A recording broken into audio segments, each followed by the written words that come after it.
அடுத்தது கும்பராசி சார். கும்பராசிக்காரங்க என்ன கேட்குறாங்கன்னா, கடவுள் எங்க வேண்டுதல கேட்பாரா?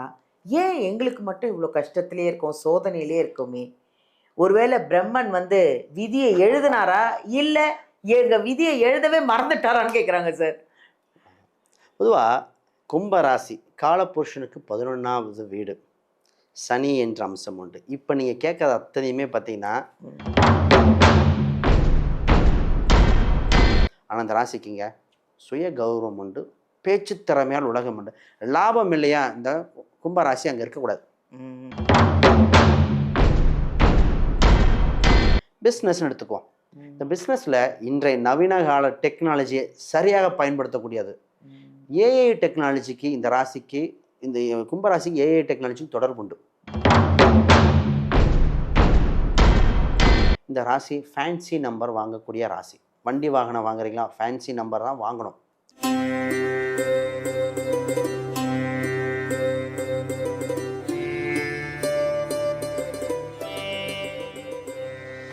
எல்லாருக்கும் வணக்கம். நான் உங்க பாலாம்பிகா. உலகமெல்லாம் பார்த்து ரசிச்சு இந்த ஜோதிடர் யுகம் சேனலை வந்து எங்களுக்கு ஒரு புத்துணர்ச்சியை கொடுத்து நிறைய விஷயங்களை உங்களுக்காக நாங்கள் இன்னும் என்ன பண்ணலாம், இந்த ராசி பலன் மட்டும் இல்லாமல் இன்னும் நிறைய விஷயங்களை உங்களுக்கு நாங்கள் ஒன்று ஒன்றா எடுத்துகிட்டு வந்துட்ருக்கோம். அப்படி ஒரு அருமையான ஒரு விஷயத்தை தான் இன்றைக்கி நம்ம பார்க்க போகிறோம். அதை உங்களுக்காக பிரம்மன் எழுதிய விதி அப்படின்றது என்ன புதுசாக இருக்கா? செம்மையாக இருக்குங்க. இந்த பிரம்மன் எழுதிய விதி 12 ராசிக்கும் இருக்கான்.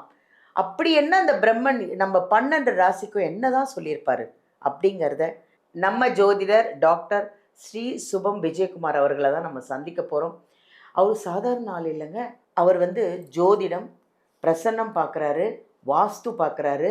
அது இல்லாமல் உங்களுக்கு ஒரு ஃபோன் நம்பர் வேணும்னு வச்சுக்கோங்களேன், அவரை காண்டாக்ட் பண்ணிங்கன்னா உங்களுக்கு அழகான உங்கள் ராசிக்கு உங்கள் நட்சத்திரத்துக்கு ஏற்ற ஒரு ஃபோன் நம்பரை செலக்ட் பண்ணி கொடுப்பாரு. சரி, கார் வாங்கிட்டேங்க, இந்த காருக்கு ஒரு லக்கி நம்பர் வேணும் அப்படின்னு நீங்கள் நினச்சிங்கன்னா அவரை காண்டாக்ட் பண்ணிங்கன்னா உங்களுக்கு லக்கியான கார் நம்பரையும் உங்களுக்கு கொடுத்துருவாரு. ஸோ இப்போ என்னென்ன பண்ணுறாரு பாருங்க. அவர் வந்து ஜோதிடம் பார்க்குறாரு, வாஸ்து பார்க்குறாரு, நியூமராலஜி பார்க்குறாரு, அது இல்லாமல் இந்த வாழ்வியல் பரிகாரம் பார்க்குறாரு. உங்களுக்கு என்னென்ன தேவைகளோ எல்லாத்தையும் கரைச்சி குடிச்சு உங்களுக்கான ஒரு ராசி, உங்களுக்கான ஒரு நம்பர் எல்லாமே அவ்வளோ அழகாக கொடுத்து நிறைய பேருக்கு நிறைய லக்கு கிடச்சி அவ்வளோ ரசிகர்களை சம்பாரித்து வச்சுருக்காரு நம்ம விஜயகுமார் அவர்களை. அவரை வந்து நம்ம இன்னைக்கு ஒரு அருமையான ஒரு பதிவில் தான் நம்ம சந்திக்கிறோம். அதான் பிரம்மன் எழுதிய விதி. பிரம்மன் எழுதிய விதி எப்படி இருக்கும்னு அவர்கிட்ட கேட்போமா? வாங்க அவரை சந்திப்போம். வணக்கம். வணக்கம். அதாவது ஜெகஜோதியாக உட்காந்துருக்கீங்க, அருமையாக நிறைய விஷயங்களை வந்து கரைச்சி குடிச்சு இத்தனை விஷயங்களையும் பண்ணி நிறைய ரசிகர்களை வந்து சம்பாரிச்சு வச்சுருக்கீங்க. எப்படி இதெல்லாம் சொல்லுங்க. எல்லாம் இறைவன் செயல் தான் சொல்லணும். ஜோதிடத்தில் இருக்கிற ஆர்வம். முதல்ல இந்த பிரம்மன் அப்படின்னு ஒரு பாயிண்ட் எடுத்துட்டீங்க, அதை பேசுவோம். முதல்ல பிரம்மன் இறைவன் பார்த்தீங்கன்னா ஒவ்வொரு மனிதனுக்கும் தனித்துவமாக ராசி அம்சத்தை கொடுத்துருக்கார். ஒவ்வொரு ராசியும் தன் வாழ்க்கையில இதெல்லாம் பிறப்பு முதல் இறப்பு வரை சந்திக்கக்கூடிய நற்பலன்கள், கர்ம வினை பயன்கள் அனைத்தையும் ஒரு சில விஷயம் இருக்குது. அப்போ இந்த ராசியில் பிறந்தவங்க பார்த்தீங்கன்னா இவங்களுக்கு எப்படி மாதிரி தொழில், மனைவி எப்படி வரும், திருமணத்துக்கு முன் வளர்ச்சியா, திருமணத்துக்கு பின் வளர்ச்சியா, வேலையில் வளர்ச்சி அதிகமாக, இது பிஸ்னஸ் சம்மந்தப்பட்டதா, இது மாதிரி ஒவ்வொரு இதுக்கும் பிரித்து கொடுத்துருக்கார். இப்போ ஒவ்வொரு ராசியும் அதுபடி நம்ம தெரிஞ்சுக்கிட்டு போகும் பொழுது என்ன ஆயிரும்னா எளிமையாக பயன்படுத்தக்கூடிய அம்சம் வந்துடும். பிறப்பிலிருந்து ஒரு 70 வயது வரைக்கும் இருக்கிற அனைவருக்கும் இது நடந்தே தீரும். இது நட்சத்திர அடிப்படையில், ராசி அடிப்படையிலே வேலை செய்யுங்க. அப்போ அது கூட ஜாதகத்தை நம்ம இன்க்ளூட் பண்ணும்போது 100க்கு 100%. இப்போ நம்ம இன்றைக்கி பார்க்கும்போது 50% விஷயம் இப்போயே தெரிஞ்சு போயிடும். இப்போ நம்ம வாழ்க்கையில் 50% நாலேஜோட இன்றைக்கி பார்க்குறவங்க, இப்போ நம்ம பேச போகிற வீடியோவில் ஒரு 60-65 வயசு இருக்கிறவங்க இந்த ராசிக்கு ஆமாம் எனக்கு எல்லாமே நடந்திருக்கேன்னு சொல்ல போகிறாங்க. உங்களுக்கு உண்டான இறைவன் யார், உங்களுக்கு உண்டான வழிவகை எல்லாத்தையும் தெளிவாக பிரம்மன் நம்ம என்ன சொல்லியிருக்காரு அப்படின்னு தெளிவாக பார்த்துருவோம். இப்போ நான் என்ன தெரியுமா, அவங்க சார்பாக தான் உங்களை கேள்வி கேட்க போகிறேன். அவங்க மனசில் என்னென்னலாம் இருக்கோ அதெல்லாம் நான் கேள்வியாக உங்களை கேட்க போகிறேன் இந்த பிரம்மன் எழுதிய விதியில். அடுத்தது கும்பராசி சார். கும்பராசிக்காரங்க என்ன கேட்குறாங்கன்னா, கடவுள் எங்கள் வேண்டுதலை கேட்பாரா? ஏன் எங்களுக்கு மட்டும் இவ்வளோ கஷ்டத்திலே இருக்கோம், சோதனையிலே இருக்கோமே? ஒருவேளை பிரம்மன் வந்து விதியை எழுதினாரா? இல்லை எங்கள் விதியை எழுதவே மறந்துட்டாரான்னு கேட்குறாங்க சார். பொதுவாக கும்பராசி காலபுருஷனுக்கு 11வது வீடு. சனி என்ற அம்சம் உண்டு. இப்போ நீங்கள் கேட்குறது அத்தனையுமே பார்த்தீங்கன்னா ம். 7.5 சனியின் தாக்கமாக இருக்கின்றன. ஆனால் ம். கும்பராசி ஸ்பெஷாலிட்டி இப்போ சொல்ல போகிறேன். ம். சிறந்த ராசியில் இந்த ராசியும் ஒன்று. Very good. பொதுவாக கும்பம் தனித்துவங்க. ம். மற்றவங்களாம் கூட்டமாக ஒரு இடத்துக்கு போயிட்டு இருந்தா தனியாக தன் பாதையை அமைக்கின்ற திறமை படைத்தது. ம். எல்லாரும் லெஃப்ட்டு தாங்க போகணும், அதாங்க ரைட்டு அப்படிம்பாங்க. நம்ம இந்த பக்கம் போனால் தான் சரியான வழி, நான் உங்களுக்கே தெரியும். ஷார்ட்கட் இது அப்படி. ஏன்னா இந்த ராசி காற்று தத்துவம், ராகுன்னு ஒரு நட்சத்திரம், பிரபஞ்சத்தோட கனெக்ட் ஆகிற ராசி, உள் உணர்வு மிக்க ராசி, உலகத்துக்கே புத்திமதி சொல்லக்கூடிய அம்சம் உண்டு. இவங்க ஒரு விஷயம் செய்தால் அது உலக புகழ் பெறும். இப்போ தஞ்சை பெரிய கோயில் கேள்விப்படுறோம் இல்லையா? ஆமாம். அது சதய நட்சத்திரம், ராஜராஜனால் கட்டப்பட்டது. அதனால் சதய விழா கொண்டாடுறாங்க. அப்போ சதய நட்சத்திரத்தில் இருக்க 2 ஆக்டர்ஸ் நேஷ்னல் அவார்டு வாங்கியிருக்காங்க தமிழில். இன்னும் நேஷ்னல் அவார்டு வாங்கின ஒரு ஆக்டர்னு பாருங்கள், தனுஷு அப்படின்னு பேர் வரவங்க. அவரெல்லாம் சதய நட்சத்திரத்தில் பிறந்தவங்க. அப்போ சதயம் அப்படின்னாலே தனி ரூட்டுன்னு அர்த்தம். அனைத்தும் ஏற்றுக்கொள்ளக்கூடிய. பொதுவாக இந்த ராசிக்குங்க பேச்சு திறமை பெஸ்ட்டுங்க. மல்டி டாஸ்கிங் தான் இந்த ராசிக்கு. ஒரே நேரத்தில் பல விஷயத்தை கற்றுக்கொள்ளக்கூடியது. ஆனால் இந்த ராசிக்கு என்ன தெரியுமா சோதனையாக வந்து நிற்கும்? தன் உழைப்புக்கும் தன் ஸ்பீடுக்கு தகுந்த சப்போர்ட் லைஃப் பார்ட்னரோ ஃபேமிலியோ ஒத்து வராது. அதுதான் இந்த ராசி கஷ்டப்படும். கம்யூனிகேஷன் இருக்காது. அதாவது ஃபேமிலியில் சப்போர்ட் பத்தலை. அதாவது சப்போர்ட். இந்த ராசி உழைக்கிற ராசி, ஜெயிக்கிற ராசி. ஓடுற குதிரைக்கு கரெக்டான ஜாக்கி கிடைக்கணும்பாங்க. இந்த ராசிக்கு அதுதாங்க இதாகும். சார் நான் இவ்வளோ ஹார்ட் ஒர்க் பண்ணுறேன், ஆனால் அந்த ராசிங்க டே அண்ட் ரைட் உழைக்க கஷ்டமே, அவ்வளோ கஷ்டப்படும். உழைச்சி கஷ்டப்படும். வீட்டில் கொண்டு அந்த ரெஸ்பெக்ட் கிடைக்காது. அதுதான் இந்த ராசியை ரொம்ப வருத்தப்படும். ஏங்கும் ஆணோ பெண்ணோ. அது ஒரு சில பெண்கள் பார்த்திங்கன்னா வேலைக்கும் போய் குழந்தையும் பார்த்துக்கிட்டு அவ்வளோ பண்ணுவாங்க. வீட்டுக்கு வந்து அந்த கணவனோட ரெஸ்பெக்ட் அந்த இது வராது. அந்த ஒரு பாயிண்ட்டை பிரம்மன் இன்னும் கொஞ்சம் நல்லா எழுதியிருக்கலாம். அதுதான் இந்த பாயிண்ட். ஆனால் இந்த ராசிக்குங்க சுய கௌரவம் உண்டு, பேச்சு திறமையால் உலகம் உண்டு. லாபம் இல்லையா? இந்த கும்பராசி அங்கே இருக்கக்கூடாது. கும்பராசிக்கு ஒரு சூட்சமாக சொல்லித்தரேன் பாருங்க.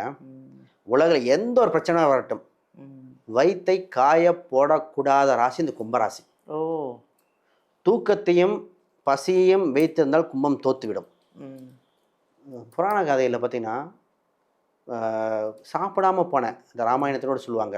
கும்பகர்ணன் ஒரு கும்பராசியை மீன் பண்ணுவார். அவர் சாப்பாடு அறகுறையா, தூக்கத்தை பாதியில் எந்திரிச்சிட்டு போய் தான் தோத்தார். சரிங்களா?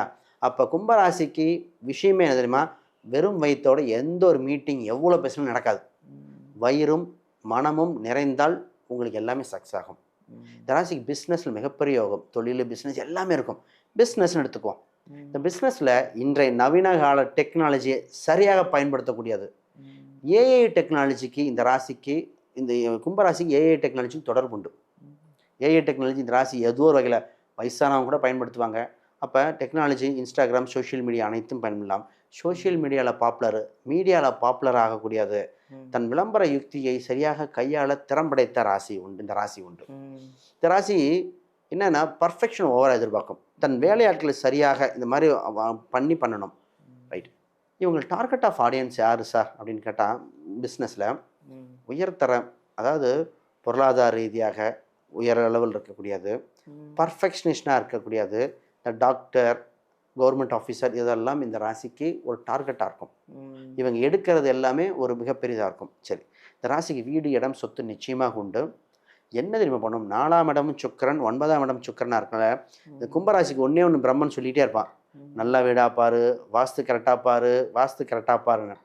வாஸ்து குறை இருந்தால் இந்த ராசி சறுக்க ஆரம்பிச்சிடும். இந்த வாஸ்து தான் கரெக்டாக வரணும். இப்போ வாஸ்து நம்மளை இடிக்காமே கட்டுறோம். ஒரு பொருள் அப்பார்ட்மெண்ட்டில் வாஸ்து வந்துடுது, அது இடிக்காமே கட்டக்கூடிய அம்சம்லாம் இருக்குது. அதை பார்க்கலாம். இந்த ராசி ஃபேன்சி நம்பர் வாங்கக்கூடிய ராசி. வண்டி வாகனம் வாங்குறீங்களா? ஃபேன்சி நம்பர் தான் வாங்கணும். சுக்கிரன் அது மாதிரி தான் வாங்கணும். இவங்களுக்கு வாழ்வில் ஒரே ஒன்று என்னென்னா, தன் குலதெய்வ கோயில் சம்பந்தப்பட்ட குடும்பத்தோடு குலதெய்வம் போகாமல் வருத்தப்பட்ட ராசிங்க. இப்போ கணவன் மனைவி இருக்காங்க, கணவன் போயிடுவார், மனைவி வரலேம்பாங்க. இல்லை மனைவி தன் அம்மா வீட்டு குலதெய்வம் போயிடுவாங்க. அந்த ஒரு மிஸ்டேக் மட்டும் கரெக்டாக டீல் பண்ண வேண்டிய ராசி. இந்த ராசிக்கு இவங்க அவ்வளோ ஸ்கில்ஃபுல்லாக இருப்பாங்க. சொந்த பந்தங்கள் இவங்களை சப்போர்ட் சரியாக கொடுக்கல, இவங்களை அவமானப்படுத்துவாங்க, இதெல்லாம் இருக்கும். சரி, குலதெய்வம் அனுகிரகம் உண்டு. சிவ வழிபாடு சிறந்ததாக இருக்கின்றன. தீப வழிபாடு மிகுந்த யோகத்தை கொடுக்கும். இதெல்லாம் பிடிச்சிட்டா இருக்கும். எந்த ஒரு விஷயத்தில் நான் எடுத்துகிட்டு போகிறேன் சார், ஜெயிக்கக்கூடிய வழிவகை என்ன அப்படின்னு பார்த்தா, குறிப்பாக அவிட்டம், சதயம், புரட்டாயம், ஒன்றும் இல்லை, ஒரு ஃப்ளவர் எப்போ ஒரு யாரை மீட் பண்ணால் ஒரு ஃப்ளவர் பொக்கே பொதுவாகவே அதான் கொடுக்குறாங்க. இந்த ராசி தான் கரெக்டாக பொருந்தும். சரி, அப்போ இந்த ராசிக்கு பார்த்தீங்கன்னா ஃபிசிக்கல் எக்ஸசைஸ் கம்பல்சரி தேவை இந்த ராசிக்கு. நான் உணவு பழக்க வழக்கம் சாப்பிட சொல்லியிருக்கோம் இல்லையா? இந்த ராசி 6ஆம் இடமா இருக்கனால திரவம் சம்பந்தப்பட்ட ஏதோ ஒரு தொந்தரவு, சளி, ஸ்னீசிங்கு, சளி, இருமல், லங்ஸ் சம்மந்தப்பட்ட ஏதோ ஒரு தொந்தரவு வர வாய்ப்பு இருக்கிற ராசியாக இருக்குது. எப்பொழுதும் அதில் கவனம். இப்போ வேலைக்கு போகிறாங்கன்னா இந்த வேலையில் யூனிக்காக செய்வாங்க, ஈஸியாக பாப்புலராக மேலதிகாரிகளை சந்திக்கக்கூடிய அம்சம் உண்டு, ப்ரொமோஷன் ஈஸியாக வரக்கூடிய வாய்ப்பு உண்டு. ஆனால் இவங்க உழைப்பை மேலதிகாரிகள் சுரண்ட வாய்ப்பு உண்டு. இவங்களுக்கு மரியாதையும் ரெஸ்பெக்டும் இல்லாதவங்க அந்த இடத்துக்கு போகக்கூடாது. இவங்களுக்கு அரசியல் ஆர்வம் உண்டு, அதிகார பதவிகள் இயற்கையாக அமையக்கூடிய அம்சம் உண்டு. இவங்களுக்கு இன்னும் மிகப்பெரிய ஒரு இதுனா குழந்தைகள் விஷயத்தில் கொஞ்சம் கண்ணும் கருத்துமாக, குழந்தைகளை பற்றி ஒரு வருத்தம் இருக்கிற ராசி கும்பராசி. வயசானவங்க குழந்தை என் பேச்சு கேட்கலம்பாங்க. ஒரு சில குழந்தை எனக்கு கன்சீவாய் சரியாக வரல சார் அப்படிம்பாங்க. குழந்தை லேட்டாக பிறந்தம்பாங்க. ஏதோ ஒரு குழந்தை சம்மந்தப்பட்ட ஒரு சின்ன ஒரு விஷயம் இல்லை. இந்த ராசிக்கு வெளிநாட்டு யோகம்லாம் நல்லா இருக்கு. Very good. வெளிநாட்டு யோகம், வெளிமாநில யோகம் சூப்பராக இருக்கு. இயற்கையாக லாபம் உண்டு. கடவுள் இவங்களுக்கு துணை நிற்கக்கூடிய ராசியாக நிறைய பேர் ட்ரை பண்ணிட்டு இருக்காங்க அப்ராடு போக நிறைய கும்பராசிக்காரங்க ஒரு டைம் போயிட்டு வந்துடணும். இந்த ராசி மல்டி டாஸ்கிங் ராசி. ஒரே நேரத்தில் ஃபோக்கஸ் பண்ணி பண்ணுங்க, உங்கள் குறிக்கோள் நோக்கி ஜெயித்து கொண்டே இருப்பீங்க. உங்களுக்குன்னு ஒரு முறை வழிபாடு என்னன்னா, மதுரை மீனாட்சி அம்மன் வழிபாடு ரொம்ப சிறப்பாக இருக்கும். வராகி மற்றும் பைரவர் வழிபாடு உங்கள் துணை நிற்பார். வராகில இந்த ராசிக்கு மிகுந்த யோகத்தை கொடுக்கும். ஆக ஜெயிக்க பிறந்த ராசிங்க. இவங்களை போய் ஆரோக்கியம் சம்பந்தப்பட்டதுல இந்த ராசிக்கு இந்த சளி, இருமல், லங்ஸ் சம்பந்தப்பட்டது இது மாதிரி தொந்தரவு. இந்த ராசிக்கு உடலில் ஏதோ ஒரு சிறு குறை ஒன்று இருக்கும், அது யாருக்குமே தெரியாம சீக்கிரட்டா மெயின்டைன் பண்ணுவாங்க. ஏதோ ஒரு சிறு குறை இல்லாத கும்பம் இல்லை. இதான் ராசி. நன்றி சார், நன்றி. இந்த ராசிக்கு உங்களுக்கு கரெக்டாக சொல்லியிருப்பாருன்னு உங்களுக்கே புரிஞ்சிருக்குதா? இதாங்க இந்த பிரம்மன் எழுதிய விதியில தகைச்சு போய் நின்று இருப்பீங்க. ஆடாடா, நமக்கா இவ்வளோ விஷயங்கள் இருக்குன்னு. அதாங்க உண்மை. நீங்கள் நேரில் ஐயாவை பார்க்கணுன்னா வீடியோலேருந்து நம்பர் எடுத்து அவரை காண்டாக்ட் பண்ணிக்கோங்க. நிறைய விஷயங்கள் சொல்லுவார், பரிகாரங்களோட உங்களுடைய வாழ்க்கையை மாற்றி அமைக்கிறதுக்கான பல விஷயங்கள் அவர்கிட்ட இருக்குது. அதை மிஸ் பண்ணிடாதீங்க. அடுத்தது இந்த பாருங்க, ஐயா ஒரு புக்கு தயாரிச்சிருக்காரு. இந்த புக்கு உங்களுக்கு ஜாதகம் கற்றுக்கணும், ஏன் ஜாதகத்தை நானே பார்க்கணுன்னு ஆசையாக இருக்குது அப்படின்னு நினச்சிங்கன்னா இதை வாங்கி படிச்சிங்கன்னா போதும். ஃபுல்லாக நீங்களே உங்கள் ஜாதகத்தை கணிச்சிக்கலாம். இதில் எல்லா விஷயமும் இருக்குது. மறக்காமல் இதை வாங்கிக்கோங்க. உங்களுக்கு எங்கே வாங்கணும்னு சந்தேகம் இருக்கா? அமேசான்லேயே கிடைக்குது, ஃப்ளிப்கார்ட்லேயும் கிடைக்குது. இந்த புக்கை ஆர்டர் பண்ணிங்கன்னா அதுலேயும் வாங்கலாம். இல்லை ஐயாவோட இந்த வீடியோலேருந்து நம்பர் எடுத்து ஐயா கிட்டே நீங்கள் காண்டாக்ட் பண்ணிங்கன்னா உங்களுக்கே அவர் புக் அனுப்பி வச்சுருவார். இதை மிஸ் பண்ணுறாதீங்க. அருமையான புக்கு. நீங்கள் நிறைய விஷயத்த உள்ளேருந்து கற்றுக்கலாம். நன்றி.